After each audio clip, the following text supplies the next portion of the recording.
하나님께서는 홍수 심판 이후에 노아와 그의 가족들에게 복을 주시며 생육하고 번성하여 땅에 충만하라고 명령을 하십니다. 이는 과거 아담과 하와에게 주었던 동일한 복이었습니다. 다시 시작하는 것이죠. 하와와 아담에게 주었던 복, 그것을 다시 한번 주신다는 얘기예요. 하나님께서는 노아와 그의 가족들에게 다시 시작을 하게 하신 것, 아주 망하지 않고 다시 시작하게 하시는 것이 복입니다. 우리들의 삶 속에서도 마찬가지죠. 다 망할 것 같죠. 그렇지만 하나님께서는 다 망하지 않고 다시 시작하게 하십니다. 앞서 우리 전도사님 기도 내용 중에서도 꺼져가는 등불도 끄지 아니하시는 하나님, 다시 시작하게 하시는 하나님이십니다. 우리 같으면은 새 등불을 마련해야 되겠다 이렇게 생각하는데 하나님 그렇지 않아요. 꺼져가는 등불도 끄지 아니하시고 다시 시작하게 하십니다. 하나님은 늘 하나님의 백성들을 다시 시작하게 하십니다. 그것이 복입니다. 하루가 24시간인 것도 복이죠. 그러니까 왜? 내일이라는 또 한 단위를 다시 시작할 수 있도록 하나님께서는 하루, 이틀, 3일을 주십니다. 1년도 주시고요, 계절도 주시고요, 사시를 주시어 다시 시작하게 하시는 하나님, 그것이 복입니다. 8절에서부터 11절에 보게 되면 하나님께서는 일방적으로 말씀하십니다. 8절 보게 되니까 뜬금없이 갑자기 하나님 나타나신 거예요, 사실은요. 그래서 무엇이라 하냐면은 하나님이 노아와 그와 함께한 아들들에게 일러 가라사대, 이리 와라 했죠. 일러 가라사대, 내가 내 언약을 너희와 너희 후손과 너희 안과 모든 생물들과 함께 세우겠다 이 얘기예요. 내 언약을 세우겠다 이 얘기예요. 내 언약을. 언약이 뭐예요? 약속이잖아요. 약속을 세우는데 보통 약속하면 어때? 일방적으로 약속 혹은 계약이라고 얘기할 수 있어요. 그것은 어떻게 해요? 쌍방간에 서로 만족하여 서명하는 것이 계약입니다. 그때 이루어지는 거예요. 뭐 A는 어떻게 하고 B는 어떻게 한다. 이게 계약이에요, 사실은요. 그래서 만일 어기게 되면은 A가 어기게 되면은 A에게 책임을 묻는 것이 계약이에요. B가 어기게 되면은 B에게 또한 책임을 묻는 것이 계약이에요. 쌍방간의 책임이 있어요. 그것을 곧 계약이라고 하는데 계약 중에서도 쌍방 계약, 계약의 개념이잖아요. 그런데 하나님의 계약은 달라요. 하나님의 계약은 일방적으로 계약을 하셨어요. 보니까 노아와 그에 함께한 아들들은 눈 멀거니 뜨고 가만히 있는데 하나님 나타나셨어요. 그래갖고 내가 내 계약을 너희와 너의 자손들에게 세우겠노라 이렇게 말씀하세요. 일방적으로 계약을 하지 않습니까? 사실 하나님과 인간 사이의 계약은 일방적일 수밖에 없죠. 하나님하고 어떻게 비슷해야지 쌍방 계약이 되는 거 아니겠어요? 네가 이 돈 내고 내가 네가 이 돈을 내고 내 집을 사. 이건 뭐 계약 아니에요. 그러면 돈을 내는 사람이나 집 갖고 있는 사람 비슷하잖아요. 그 집이 얼마야? 뭐 10,000불이야. 그래, 10,000불 여기 있어. 10,000불 줄게. 그 집은 이제부터 내 거야. 이렇게 되는 거예요. 이게 쌍방 계약인데 하나님하고 어떻게 쌍방 계약을 할 수가 있는가 생각을 해볼 수 있어요. 어쨌거나 하나님께서는 일방적으로 계약을 하셨어요. 비슷한 수준의 사람들이 계약을 하는 건데 절대자와 피조물이 계약을 했어요. 일방적일 수밖에 없죠. 사실은요. 이것이 은혜예요. 사실은 이것이 사랑이에요. 사실 복이죠. 일방적으로 계약을 했으면은 그 계약의 당사자인 우리와 하나님 사이에서 누구가 책임이 있어요? 질문한 거예요. 누가 책임이 있어요? 하나님이 책임이 있어요. 사람은 책임이 있다 없다? 없어요. 없어. 왜? 일방적으로 계약을 했는데 우리가 무슨 책임이 있어요? 말하자면 노아가 무슨 책임이 있어요? 이게 하나님과 우리하고 책임이에요. 이게 굉장히 중요한 뭐라 그럴까요? 모멘텀이라고 할까요? 동기라고 할까요? 이게 굉장히 중요해요. 우리하고 하나님하고 관계를 설명하는데 이 편무 언약이 등장을 하는 거예요. 편무 언약은 뭐예요? 한편에서만 의무가 있는 계약이에요.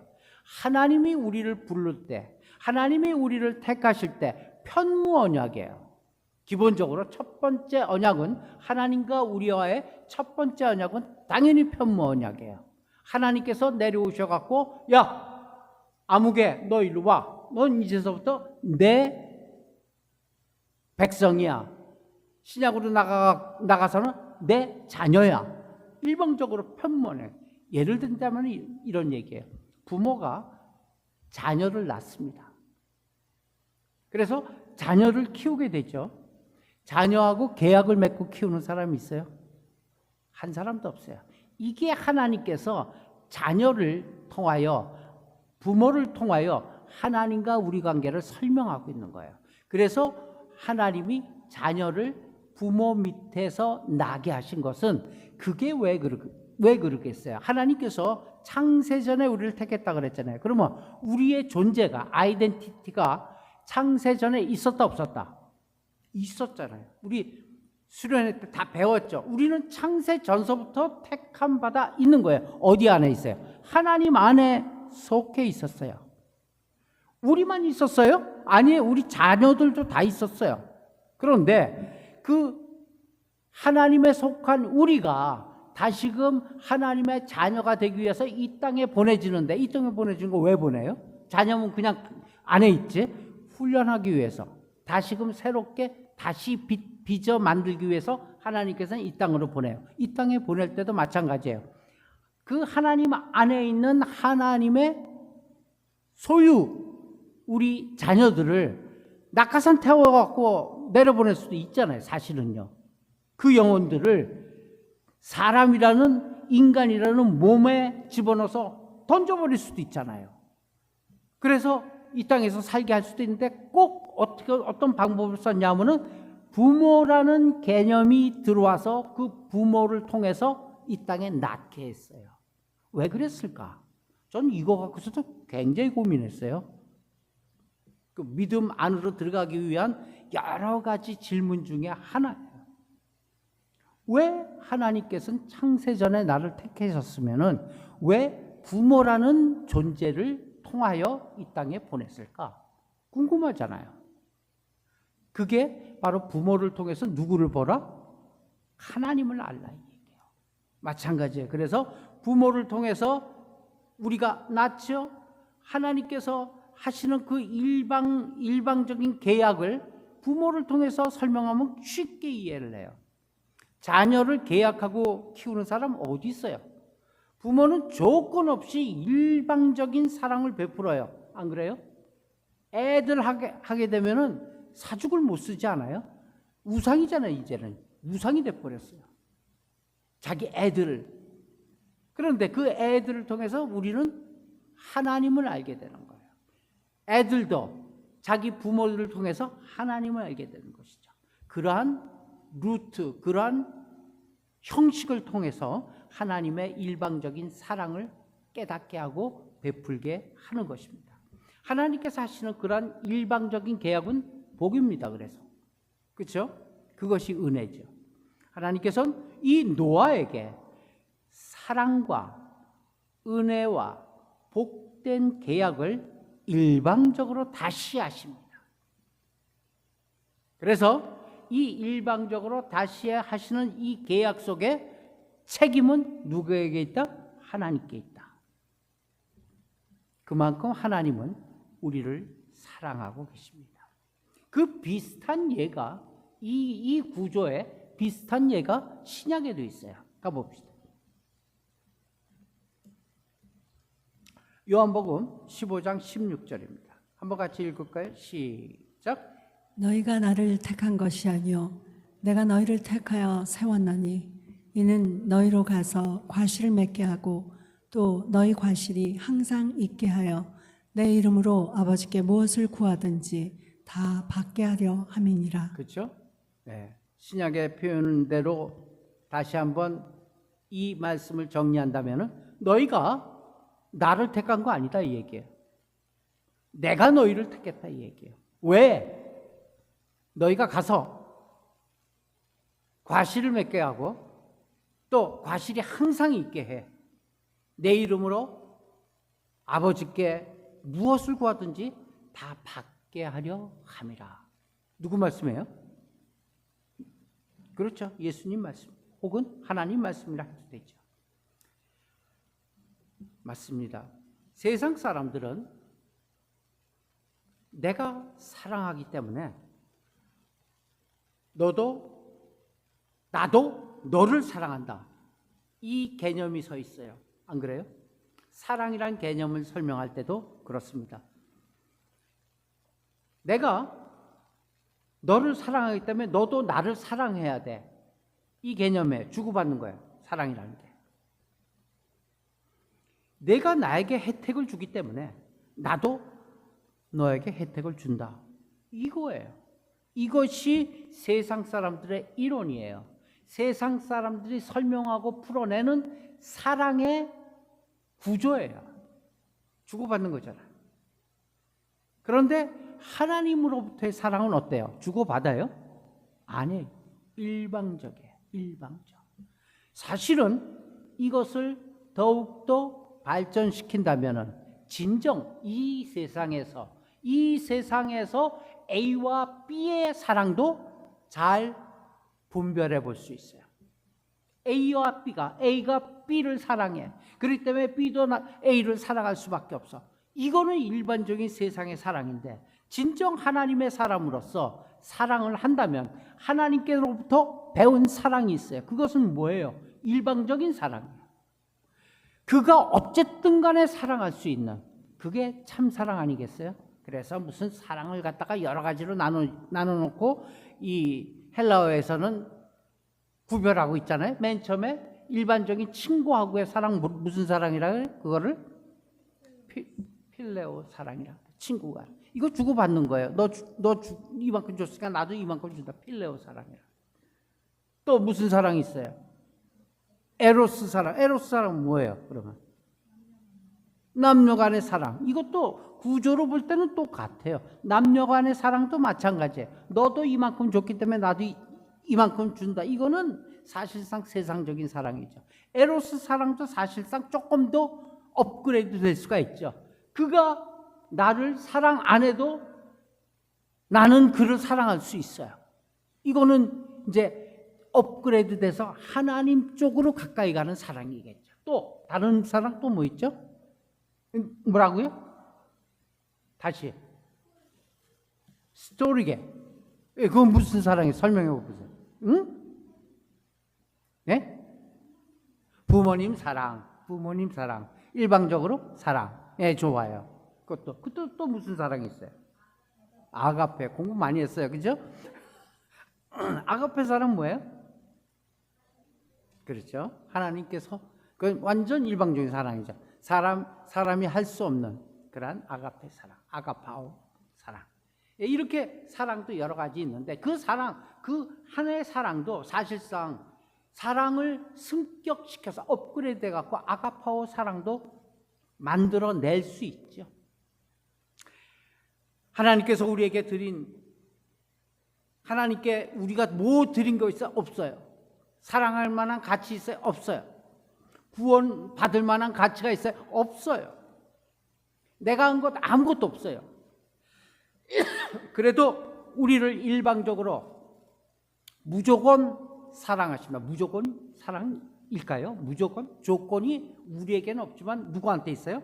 하나님의 조건이 있죠. 하나님께서는 뜻이 있죠. 사실 하나님께서 뜻이 있어서 사랑하시는 건 맞습니다.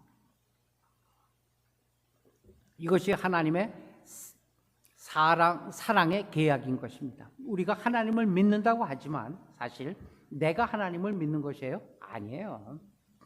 내가 무슨 실력이 있어서 하나님을 믿어요? 하나님께서 나로 하여금 하나님을 믿게 하신 것입니다.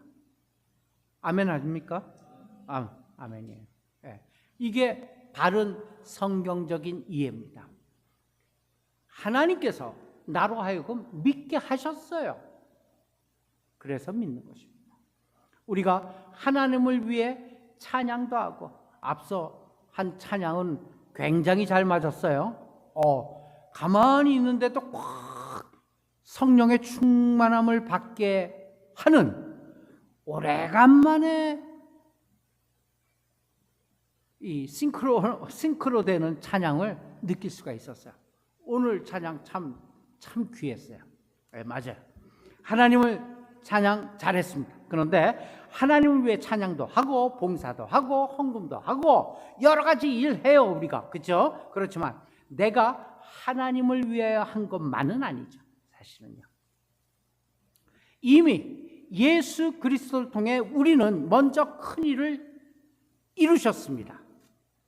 나를 택하시고 내 이름을 기억하시고 그리고 나에게 복을 주셨습니다. 이것이 일방적인 하나님의 은혜요 사랑이요 복인 것입니다. 아멘. 예. 우리가 하나님을 사랑하기 때문에 하나님께서 우리를 사랑하신 것 아닙니다. 우리가 하나님의 이름을 부르고 기도했기 때문에 하나님께서 도움을 주시는 것도 아닙니다. 하나님은 하나님 쪽에서 우리를 하나님의 방법으로 사랑하십니다. 그리고 우리를 격려하시며 하나님의 자녀로서의 삶을 영광스러운 삶을 살도록 하나님께서는 우리 각자를 인도하고 계십니다. 로마서 5장 8절에 시작. 우리가 아직 죄인 되었을 때 그리스도께서 우리를 위하여 죽으심으로 하나님께서 우리에게 대한 자기의 사랑을 확증하셨느니라. 아멘. 한 걸음 더 나아가면은 구약도 한번 들춰보죠. 구약 예레미야서 31장 3절 시작. 나 여호와가 옛적에 이스라엘에게 나타나 이르기를 내가 무궁한 사랑으로 너를 사랑한 고로 인자함으로 너를 인도하였다 하였노라. 똑같죠? 예, 맞습니다. 하나님께서 하셨습니다. 이 귀한 일, 이 좋은 일을 하나님께서 하신 것입니다. 노아가 하나님께 한 것은 별로 없습니다. 물론 예배 드린 것 하나는 기억합니다. 우리도. 그러나 하나님께서는 조건 없이 노아에게 복을 주십니다. 뭐 특별하게 노아가 특별하게 뭐 한 것 없죠. 확실히 알죠. 그리고 그를 보호해 주셨고 그를 지켜 주시기로 작정하셨습니다. 이것이 중요해요. 하나님의 작정이에요. 그래서 노아를 일단 작정하셨기 때문에 노아한테 필요한 것을 하나님께서는 주셔야 돼요. 자, 노아한테 필요한 것이 무엇일까? 이제 노아의 마음속으로 들어가기 시작합니다. 잘 생각을 연상하시길 바랍니다. 먼저 하나님께서 노아에게 필요한 것은 노아를 안심시키는 일이었어요.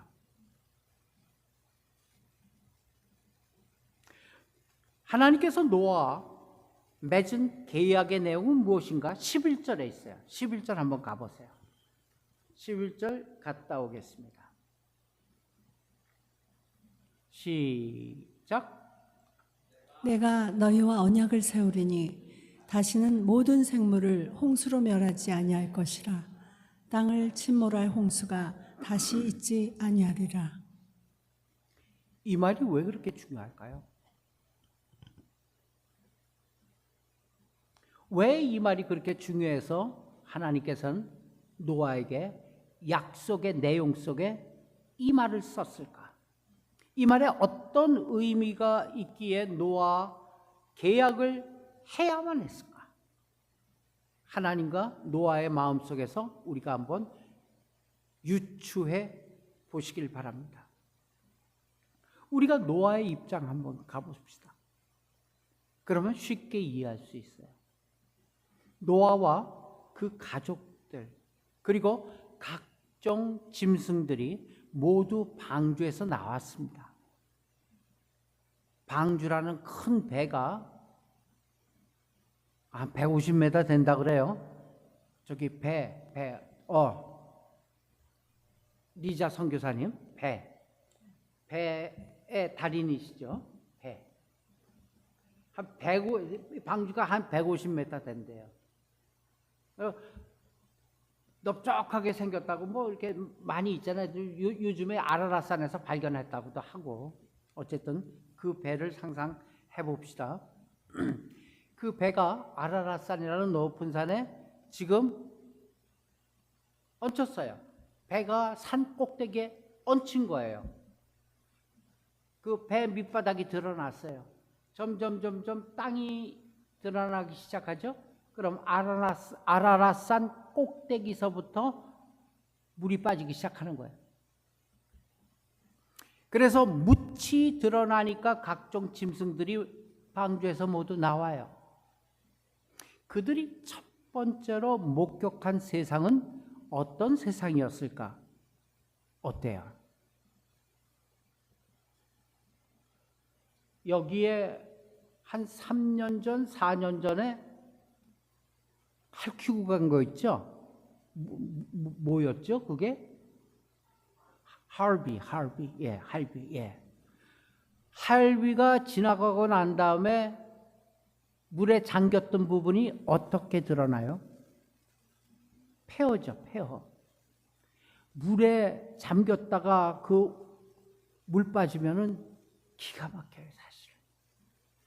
물이 얼마나 중요한지 아세요? 여기 물에 화장실 다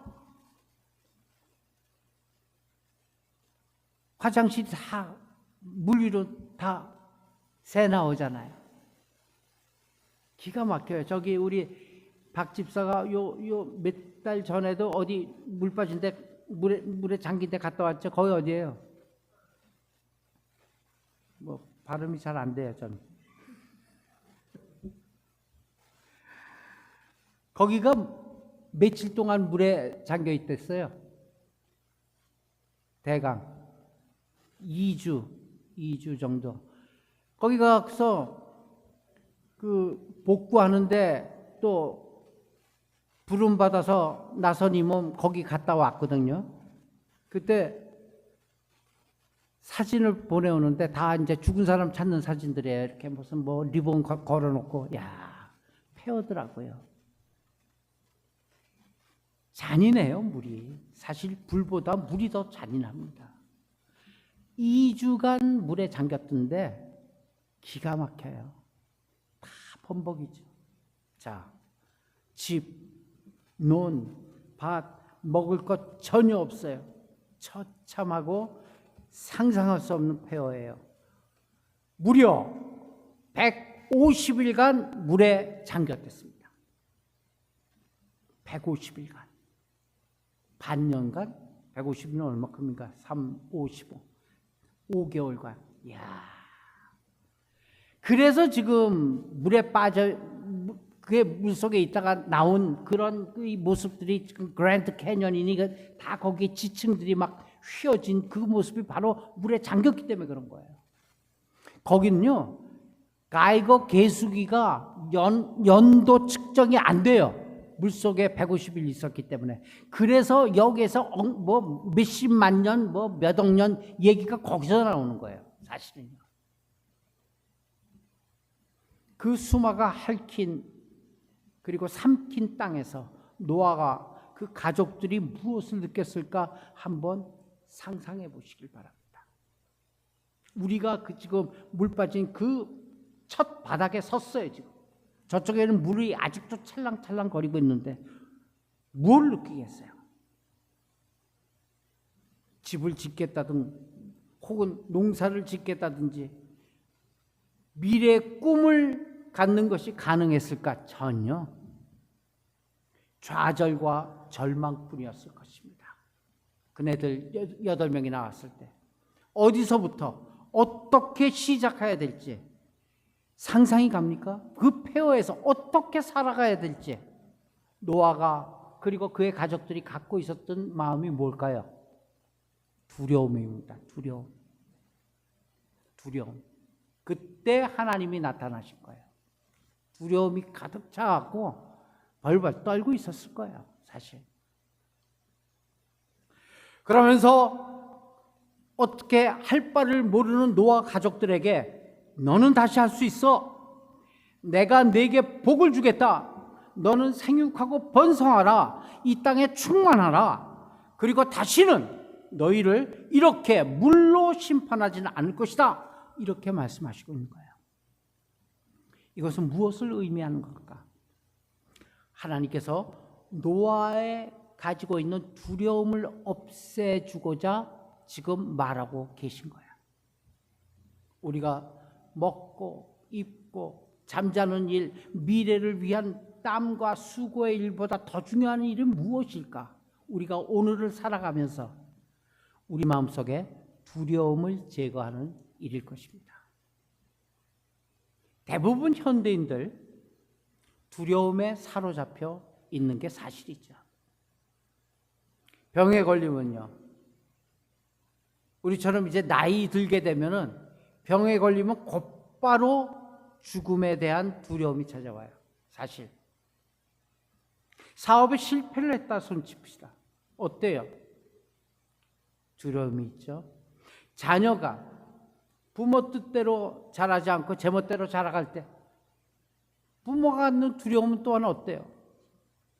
남편에 대한 공포, 아내에 대한 두려움 셌어요. 우리들의 두려움은 사람들의 가장 고통스럽게 만드는 것이 무슨 얘기냐? 두려움이에요. 그래서 어떤 티셔츠 보게 되니까 옛날에 뭐 많이 입고 돌아다니더라고요. No fear, no fear 막 이렇게 써갖고 그 입고 다녀요. 두려움이 없다 이 얘기죠. 두려움 없기는 두려움이 있기 때문에 그 티셔츠를 입고 다니고 그렇게 글씨를 쓰고 다니는 거지. 두려움이 없으면 그거 입고 다니겠어요? 미래는 어느 누구도 가보지 못한 미지의 세계입니다. 안 그래요? 내일 어떻게 될지 우리가 어떻게 아는 사람 있어요? 없어요. 그런데 어떤 사람에게는 미래에 대한 확신이 있는 반면에 어떤 사람은 미래에 대한 걱정과 두려움과 공포와 좌절감으로 하루하루를 보냅니다. 돈이 좀 있다고 안전할까요? 천만의 말씀. 권력이 있다고 그 권력이 끝까지 갈 것 같아요? No. 명예도 마찬가지예요. 그런 것들은 결코 우리에게 영구적인, 항구적인 평안과 기쁨 가져다 주지 못합니다. 노아가 가졌던 그 감정도 파괴된 현실을 보면서 홍수가 쓸고 간 그 세상을 보면서 두려움과 공포와 미래에 대한 불확실이었을 거예요. 이것을 아시는 하나님께서 노아에게 나타나신 거예요. 하나님께서는 노아의 심정을 꿰뚫어 보시면서 말씀하십니다. 걱정하지 마. 나는 내 하나님이야. 내가 너를 신뢰하고 나를 바라보면 이 모든 불안과 염려와 공포, 근심, 걱정 다 사라질 거야. 나만 봐. 나만 의지해. 그리고 나랑 함께 다시 시작해. 새로 시작해라. 나를 의지하고 나를 바라보고 새로운 세계를 만들어 가자. 이것이 11절의 말씀입니다. 구원의 결국은 무엇일까요? 우리 나 구원받았네, 너 구원받았네, 우리 구원받았네 손바닥 치면서 노래하고는 있지만 구원의 결국은 무엇일까요? 여러분 구원을 가슴에 갖고 있으시죠? 구원의 기쁨을 갖고 있으시죠? 구원의 결국이 뭘까요? 사실은 안심입니다. 안심. 구원은 곧 안심이다. 시작.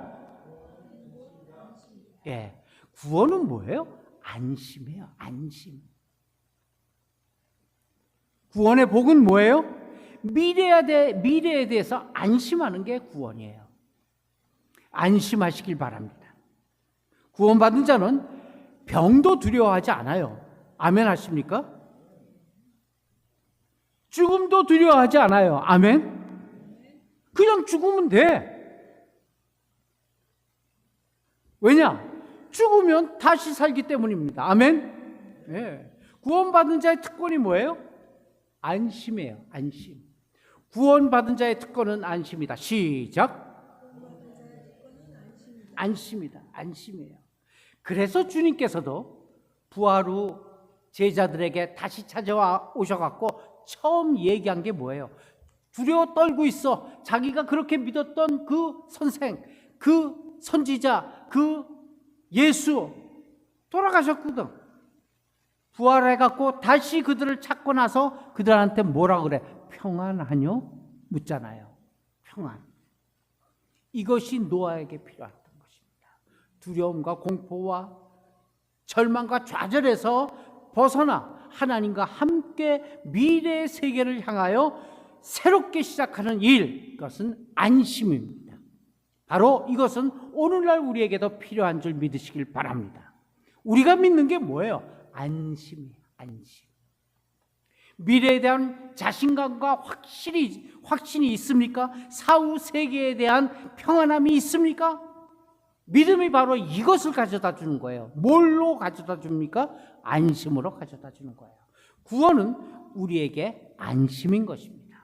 세상 사람들은 성공하고 실패하고 건강하고 병드는 것 때문에 감정이 얼마나 요동치는지 몰라요. 하루에도 12번 요동쳐요. 그러나 하나님을 믿는 우리들에게 있어서는 하나님이 함께 하시기 때문에 두려움으로부터 자유롭습니다.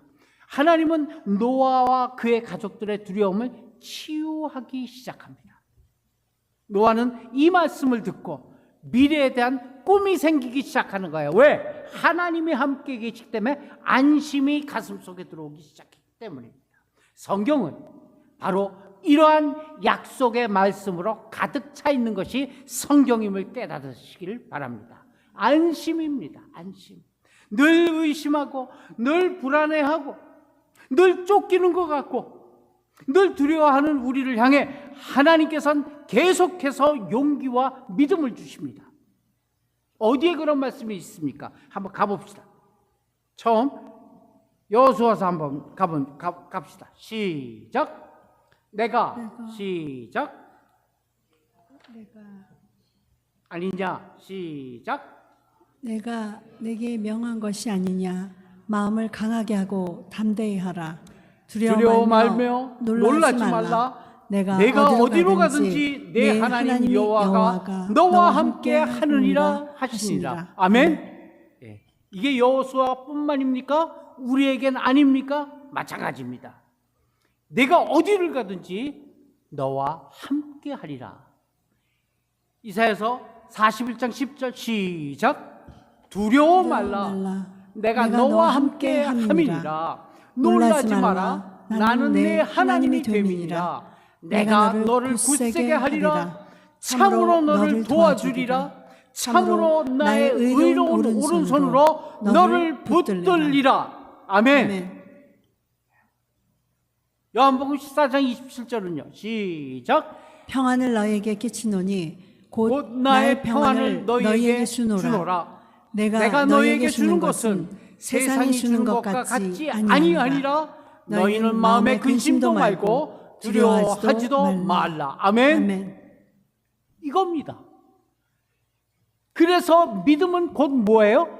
안심이란 얘기예요. 이 말씀들이 나한테 들어와서 melting, 녹아서 digesting, 소화되는 게 곧 믿음이요. 그 믿음의 결국은 무엇이라? 안심인 것입니다. 우리가 가지고 있는 크고 작은 두려움, 인간관계의 두려움, 부부관계의 두려움, 직장에 대한 두려움, 앞날에 대한 두려움, 이 두려움들은 예수 그리스도의 이름으로 다 몰아내시기를 예수님의 이름으로 축원합니다. 두려움 속에서 선택하는 것은 전부 실수투성이에요. 안 그래요? 두려워 보세요. 쫓겨 보세요. 다 실수예요. 공포와 쫓김, 당황함, 안절부절하는 가운데 무엇인가 선택해보면 그 결과는 항상 실패해요. 두려움이 사라지면 뭐가 보이기 시작해? 사물이 보이기 시작해요. 하나님의 뜻이 보이기 시작합니다. 길이 보이기 시작합니다. 하나님과 함께 시작하시기를 바랍니다. 빌립보서 4장 6절입니다. 시작. 아무것도 염려하지 말고 다만 모든 일에 기도와 간구로 너희 구할 것을 감사함으로 하나님께 아뢰라. 아멘. 믿음으로 보는 언약의 증거, 물로 다시는 심판하지 않겠다 하신 그 약속의 증거가 무엇입니까? 그 증거가 13절이죠. 본문으로 후딱 갑시다. 13절. 갔다 오면 끝납니다. 본문 13절 시작. 내가 내 무지개를 구름 속에 두었나니 이것이 나의 세상과의 언약의 증거니라. 네, 그것은 무엇이다? 무지개입니다. 무지개가 이때 무지개가 탁 생기기 시작했어요. 어때요? 질문했어요. 답하셔야 돼요. 이때 짠 하면서 구름 속에 무지개라는 그 사물이 생기기 시작했어요? 어때요? 아닌 것 같아? 긴 것 같아? 과학적인 생각으로 볼 때 무지개가 원래부터 있었겠죠? 무지개가 어떻게 생겨요? 예? 빛이 반사돼서 생기는 거 아니에요? 예. 원래부터 무지개에 있었어요, 사실은요. 그런데 그 무지개에 뭐를 더한 거예요? 약속. 잘 기억하셔야 돼요. 무지개가 하나님의 언약이 아니에요. 무지개는 그 약속을 생각하기 위한 증거예요. 증거. 굉장히 중요합니다. 여기서 물로 다시는 심판하지 않겠다. 하나님께서 구름 속에 있는 무지개를 증거로 삼으신 거예요. 원래부터 있었어요. 그런데 그거를 거기에 의미를 부과한 거예요. 다시 얘기하면 증거라는 의미를 부과한 거예요. 하나님은 세상에 대한 두려움이 생길 때마다 그 무지개를 보면 그 무지개를 바라보기를 원하셨어요. 14, 15절 본문 지금 가 있죠? 14, 15절 시작. 내가 구름으로 땅을 덮을 때 무지개가 구름 속에 나타나면 내가 나와 너희와 및 혈기 있는 모든 생물 사이의 내 언약을 기억하리니 다시는 물이 모든 혈기 있는 자를 멸하는 홍수가 되지 아니할지라. 아멘. 바라봄의 법칙을 기억하시길 바랍니다. 바라보라.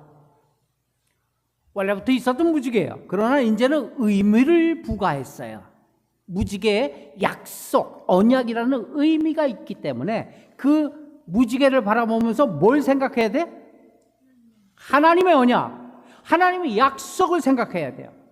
바라보면서 하나님의 언약을 생각해야 돼. 이것이 바라봄의 법칙입니다. 항상 하나님께서는 구약서부터 신약에 이르기까지 바라봄의 법칙을 통해서 우리에게 약속, 언약을 주십니다. 이를테면은 아브라함에게 너는 눈을 들어 너의 보이는 동서남북을 바라보라 하셨어요. 맞죠?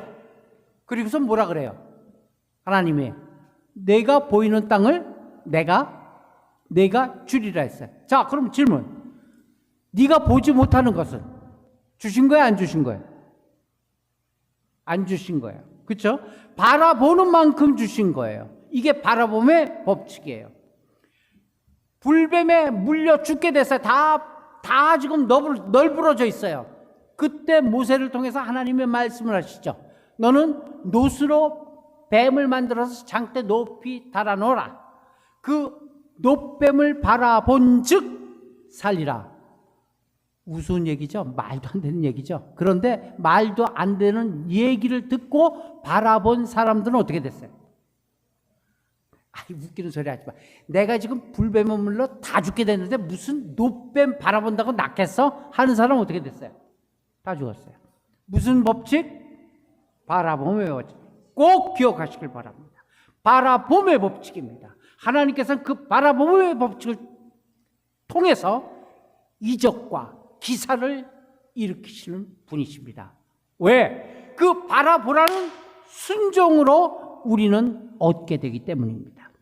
무지개가 의미가 있는 게 아니에요. 무지개에 걸어놓은 하나님의 언약, 그 약속을 바라볼 때 이 땅에 홍수가 납니까 안 납니까? 안 난다. 언약의 증거 기억하시길 바랍니다. 무지개가 중요한 것이 아니에요.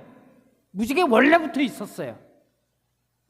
저들한테 얘기해. 무지개 원래부터 있었어. 뭐 그게 별로 의미가 없는 거야. 니네들이 마음대로 걸어놓고서 딴 의미를 부여하고 있는 한.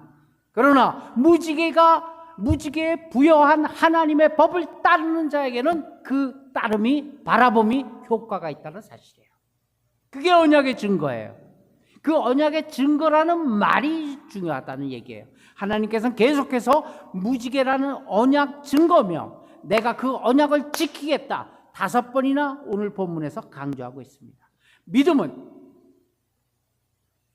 바라봄에, 바라는 것에, 그렇지, 바라는 것의 실상이요 보지 못하는 것의 증거니라. 다시 한번, 믿음은 바라는 것의 실상이요 보지 못하는 것의 증거니라. 이게 믿음이에요. 이게 이 말씀에 안심이 되는 것이 그게 곧 믿음이라는 얘기입니다. 미래를 본 사람 있어요? 없어요? 없어요. 한 사람도 없어요. 보지 못하잖아요. 그렇죠? 보지 못하는 것에. 그러나 우리는 증거를 갖고 있어요. 믿음을 가진 그리스도인에게는 미래가 확실히 이 마음에 와 있습니다. 아멘. 예. 내일이 이 마음에 와 있습니다. 아멘. 예. 내년이 이 마음에 와 있습니다. 아멘. 예. 이미 내 마음 안에 앞으로 일어날 일들이 와 있는 것이에요. 그것이 바라봄의 법칙을 통해서 우리가 믿음을 안심으로 먹고 다이제스트, 소화하는 것입니다. 현실적으로 그것이 내 믿음 안에서 하나씩 둘씩 이루어지고 있는 것입니다. 이스라엘 백성들이 유월절을 지킵니다. 유월절은 왜 지켜요? 유월절이 뭐예요? 유월절은 그들의 믿음을 회복시키기 위한 절기였어요. 위기 앞에 섰을 때 그들은 유월절 떡을 먹었습니다. 지네들 조상들 얘기죠. 절기를 지키면서 그날 밤 죽음이 지나갑니다. 그리고 홍해가 갈라집니다. 하나님께서 승리하셨던 그 놀라운 영적 감격을 회복하는 것이 바로 유월절입니다. 노아 시대의 언약의 증거는 뭐였다고요? 무지개. 그것을 바라보면서 구약의 백성들은 미래를 보았어요. 왜?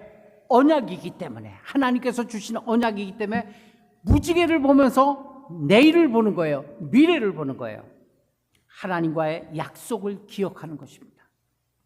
그러나 신약 시대로 들어와서는 무지개를 여전히 봐야 될까? 질문이에요. 여전히 무지개 보면서 하나님의 약속, 다시는 물로 심판하지 아니할 것이다, 그걸로 머물러 있어야 될까요? 구약 시대 그 무지개가 언약의 증거였다면 신약에 와서 하나님의 말씀의 언약의 증거는 무엇입니까? 아멘. 신약으로 와서 그 무지개 허상이 실상으로 나타난 게 어디입니까? 예수 그리스도입니다. 신약 시대에는 예수 그리스도의 십자가가 무지개를 대신합니다. 더 이상 무지개가 아니라 이제는 예수 그리스도를 바라봐야 되고 예수 그리스도의 피 흘림이 있었던 저 십자가를 바라보는 것이 우리의 믿음의 상징이요 우리의 안심의 시작인 것입니다. 구약의 무지개가 노아와 가족들에게 평안을 주었던 것처럼 예수 그리스도께서 십자가에서 그 영혼의 죽으심까지 치르셨던 그 사건이 우리 앞에 마귀를 쫓아내며 음부의 세력을 몰아내며 병을 물리치기도 하고 염려와 근심, 걱정을 다 떠나게 할 줄 믿으시길 바랍니다. 이것이 증거입니다. 구원의 증거는 바로 이 어린 양 예수 그리스도의 보혈에 있다는 것을 믿으시길 바랍니다. 그래서 무지개가 언약의 증거라고 계속 말씀하시는 것처럼 이제 오늘 우리의 약속의 증거는 무엇입니까? 바로 갈보리 언덕에 우리를 위하여 피 흘려 돌아가신 예수 그리스도의 십자가를 통해서 앞날 우리에게 주신 약속들을 바라보아야만 할 것입니다. 구약의 무지개가 안심의 증거였다면 이제 예수 그리스도의 십자가가 바로 안심의 증거인 것을 기억하시길 바랍니다.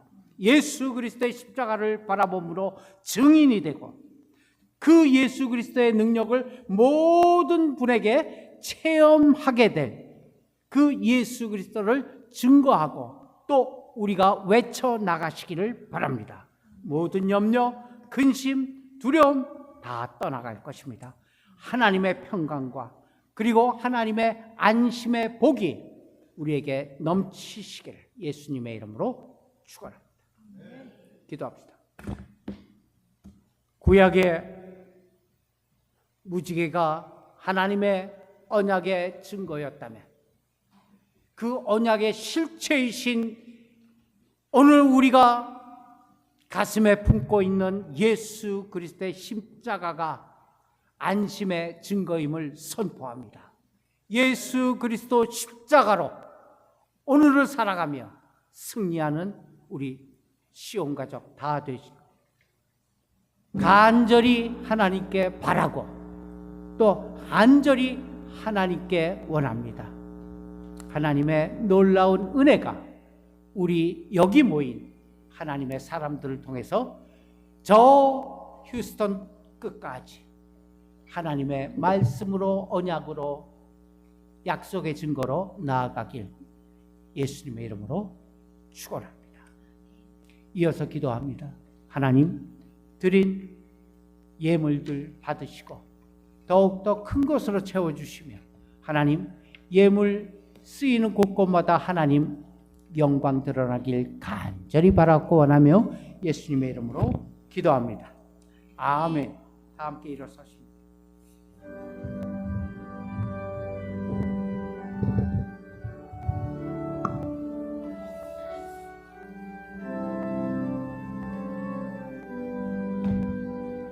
다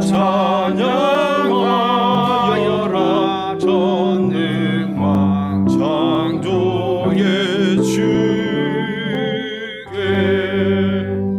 내 오라 주 찬양 영광과 구원의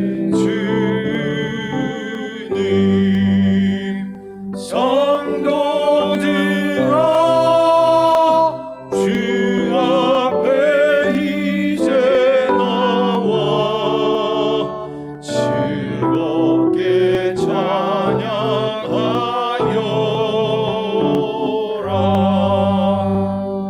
다 찬양하여라. 놀라운 만유의 주께 포근한 날개미 늘 품어주시는 주님 성도들아 주님의 뜻 안에서 내 소원 다 이루리라. 다 찬양하여라